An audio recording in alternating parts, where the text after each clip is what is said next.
Hello, everyone, and welcome to another episode of our continuing series interviews with people whose lives have been positively changed by A Course in Miracles. I'm Carly Judd Hardy, and I'm joined by my partner, Teresa McGallagher. And we have a wonderful guest for you today, whose name is Carrie Triffet, and she's coming to us from the UK. Thank you, Carly. Carrie embraced Buddhism in her 20s and became a devout Buddhist practitioner. Yet it wasn't until a couple of decades later, after a powerful awakening in 2005, that she began to understand what her life's purpose was meant to be. She was led into and then out of A Course in Miracles, gradually coming to recognize the mystery and divine beauty of humanity itself. Carrie's books chronicle the surprising and often funny process of discovery. A multi-award winning author and teacher, Carrie has written 4 acclaimed spiritual books and has taught workshops all over the world. Her most recent book, The Frickin' Map is Upside Down, chronicles her ongoing journey of liberation and incremental awakening to the Christ self within. We're so pleased to have you with us today, Carrie, and I will turn our audience over to you. Thank you so much. Hi, everybody. Well, let's see where where to begin. I was somebody whose life was simply not working at all. Um, in my 20s, well, it probably hadn't ever worked, but in my 20s, I couldn't hold a job. I couldn't hold a relationship. I was tremendously cool. I was a club kid, but just nothing would work, nothing would stay, and I was in a tremendous amount of pain. And the last thing I was looking for was a spiritual practice. But one came and got me in the form of a Buddhist practice, very, very unexpectedly. And it happened because I suddenly heard a voice and an inner voice. And it said, "Long time no see," when I first encountered this Buddhist altar that a friend of mine had inexplicably started chanting to. And I thought it was the Buddhist altar that was talking to me, and it led me into this practice of Buddhism, which I was in for 20 years. And I loved it. I loved my Buddhist practice. And I assumed that I would be doing it for the rest of my life. And I would say that that practice helped me to change the most obvious of my sufferings. I think of it as picking off all the low hanging fruit. I was increasingly able to hold longer and longer relationships. I even got married. It was a marriage that lasted 20 years. I changed my financial fortunes. I could hold a job. I could do all those kinds of things. But, as those 20 years of Buddhist practice continued on, there were some tremendous moments of depth and beauty. I have nothing but good, fond things to say about that practice. But it was starting to occur to me that there were these very, very deep sufferings that I just didn't even have words for. I didn't have an explanation for, that it never seemed to touch. And those things just did not go away. And I would sort of ponder them as I was praying. What's this about? How come I can never quite reach this thing? And I never really received an answer per se. But then one day I had this utterly amazing awakening in 2005. And from that point on, was much more in touch with that voice that had originally spoken to me. All throughout those 20 years, it would speak only occasionally. Every 3 or 4 years, I would hear a particular statement, and it would just send me in a very profound direction, but after that awakening, it really became a two-way relationship. It taught me to listen and to speak so that there could be meaningful exchange. And at one point, it told me, when you're ready, you'll write books. And I was horrified. Horrified, because one of my sufferings was that I was terrified of the spotlight. I couldn't stand to be looked at by people. I was incredibly shy, like pathologically shy, didn't want to speak, didn't want to get up, none of that stuff. It actually physically hurt. I mean, now I was like a completely different person that I'm describing here now, but I remember writing about it and saying how for all those years, if someone looked at me, if strangers looked at me, it felt like it was burning my skin. That's how much I didn't want to be seen. And so the very idea of writing books, because of course, when it said, when you're ready, you'll write books, it showed me a picture of Eckhart Tolle standing on a stage in front of a room full of people.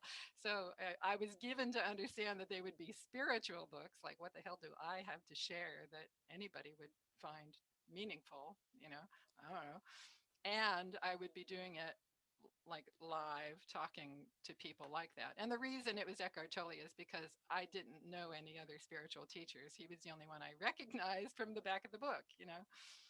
So after quite a bit of like backpedaling and no, I have to be enlightened before I can write any books. And it was like, no, no, no, you don't. Your books are going to be about your journey, and that felt like dirty laundry. I had so much shame around who I was and why would anybody want to know this stuff. And but I did follow, I have always followed that inner guidance wherever it leads. And I said yes, and it took me into A Course in Miracles, and it said, I will handle the wisdom bit. You just be you, and I'll do the rest. I went, okay, that's a deal. And so, Long Time No See was the first book, and it was a very interesting experience to write that book. I didn't know who the audience was. I didn't know who it was for. The Course in Miracles only begins halfway through the book, so the first half is Buddhism, and I left Buddhism, so it's like they're not going to be interested in this book. And I just didn't know. But the great thing, the amazing gift of that book and that teaching, oh my God, when A Course in Miracles came to me, I had to be set up for it. I had to be prepared into accepting the course, because I wasn't the type. I didn't want to do some 365 days. I'm too busy. I have short attention span. It's like I'm there. I don't want to do that. But the way that I was led to it made me hungry for it, so that I couldn't wait to go out and find that book and start that practice. And I didn't know any course students. I didn't know any course teachers. And all I had was this one perfect relationship with eternal wisdom that wanted to teach me the course as it pertained to me walking through my daily life. Because I also wasn't interested in intellectual theories. I've never really been interested in practicing a spiritual practice just for the mental joy. I wanted to heal my life. I wanted to know how to be in the world. And so that's how it was. Every single page of the second half of that book was about, okay, now I have to go downtown and face whatever thing it is I'm going to go do downtown. And I'm annoyed, or, I'm not feeling up, whatever. And then I would get the wisdom that was specifically for that moment of my life, or what my struggle was. So it was a brilliant way to learn the course. Unbelievable way to learn the course. And in fact, I found it quite shocking afterwards, as I was promoting this book, to an audience that I had never met before, and started to actually speak to people who did the course, because what they knew as the course bore almost no relationship to what I understood the course to be, because I just didn't have any human input to it at all. So only then really did I realize how fortunate I was. No offense to humans, but how incredibly fortunate I was to learn from a perfect teacher, really. So at that point, I was very excited. There was about the course. It opened up my life, and I could feel the healing of these deep recesses in my mind that nothing else had ever reached. It was really a juicy period for me. And the text, interestingly enough, I know most people struggle with the text a little. Every paragraph that I would read would open up holographically. That's always the test of for me, of a truly divine teaching, is that it exists on every possible level and dimension. And so as you deepen, it takes on an entirely new meaning, the same words, and then you deepen some more and it takes on an even broader meaning. So that's what every single paragraph was like, and I was just so excited to do that year of the course. And then I finished my year of the course and I automatically started to go back and at page one again, as you do. And I was trained to do that from my Buddhist practice. We had a series of 9 books that, as you made it all the way through, you automatically began again, because study was a constant part of the practice.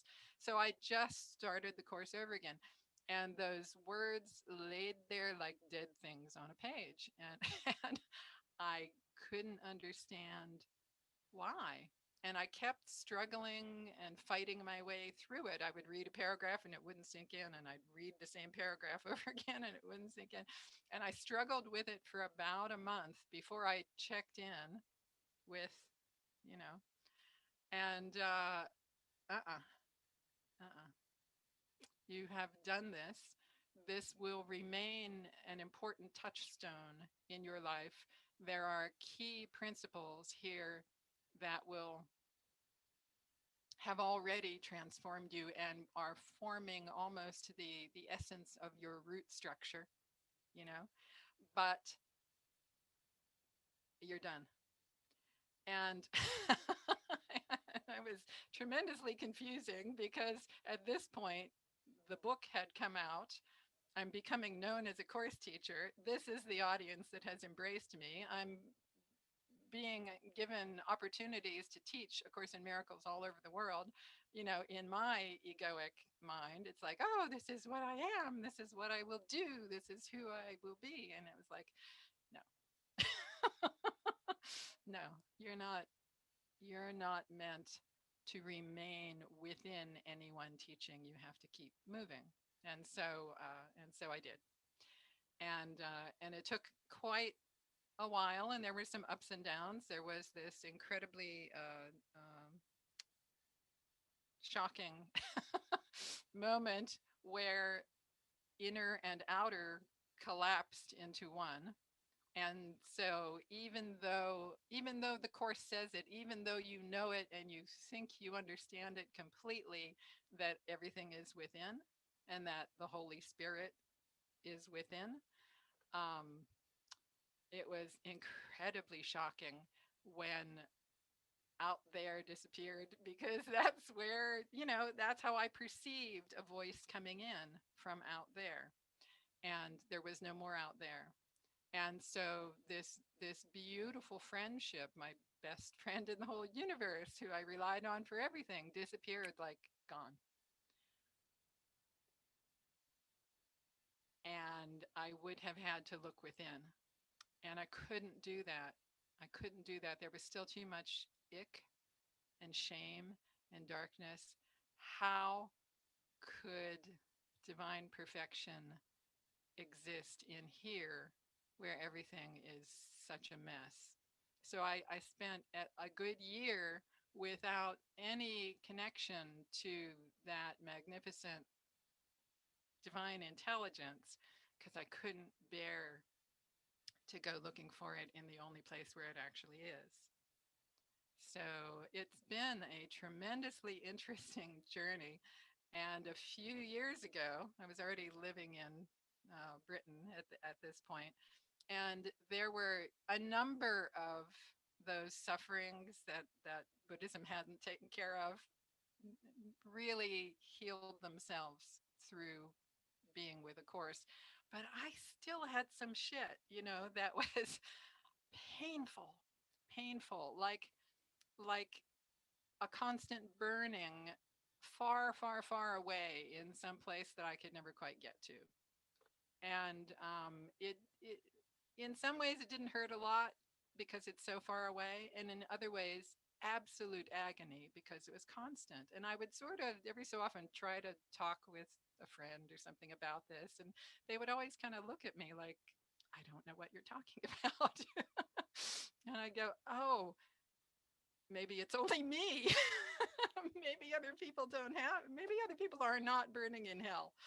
So I don't know what that's about. So I reached a point late one night, the traditional dark night of the soul, where I just thought, I had been banging on the door within for such a long time, trying to find the answers to these mysteries and these questions. And I just realized that I don't know anything. And there were certain aspects of A Course in Miracles that I was realizing purely just for me, I'm not saying it for anybody else, were not helpful at this point. And the two major ones were the attitude towards the ego.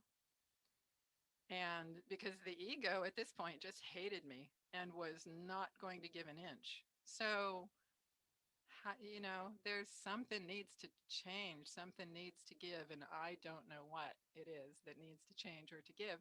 And the other thing was the body.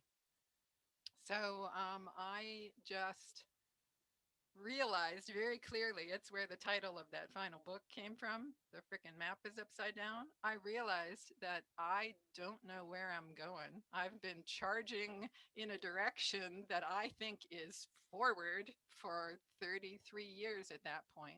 It's more like 35 or 6 now.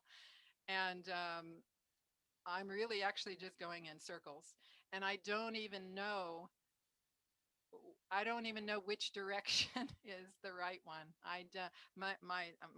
Like the map is perfect. The map is divine. I, you know, cannot be trusted to figure it out. So hence the map is upside down, and I just kind of like metaphorically set it down on the ground and backed away and went, I don't know anything.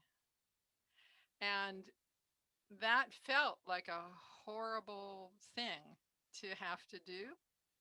But what it actually was true surrender. And in the exact same moment, grace comes like an incredible breeze of divine beauty comes in because I was willing finally to just not know anything and just be purely led and purely shown. And and that's when I started to be taken really, really deeply into the sufferings that I couldn't discover any other way. And they're pretty wild. I mean, they're of different other dimensions and other time coordinates. It's the reason I couldn't like get my hands on them. They were multidimensional. They were past life. They were, you know, I could go dig, dig, dig, dig in here, but they weren't actually in here. They're sort of adjacent to here. So I needed that divine help. And I also needed that egoic help because it was aware of those things, but it was so pissed off at me for my attitude towards it that it just wasn't going to help with anything until I just handed everything over and backed off.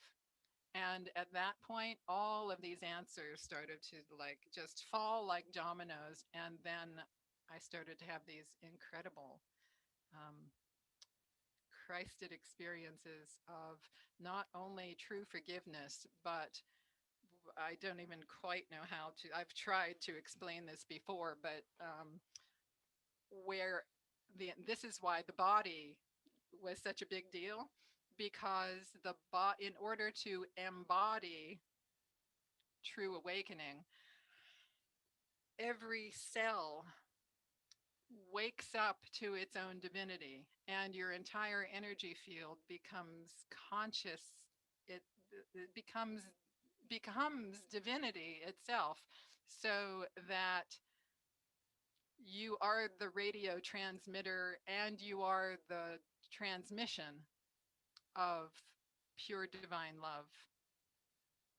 And within that, there is the recognition, not only of oneness, but of the nature of everything and everyone else around you that is pure divine love as well, because you are that frequency. And when you are it and you're transmitting it, that's when it reveals itself to you in everything around you. So, oh, the most incredible experiences with that, and which have just profoundly changed the way I see life. And I have not. I'm working on it, but this body, in order to hold, that's electrical voltage. That kind of light is an incredibly high frequency, high voltage. So to be able to ground that without frying yourself, there was no way that I would have been able at that time to do that. I can do a bit more of it now, but in order to walk around with that as your state of being, you have to be, I don't know what you have to, well, you have to be a Christ.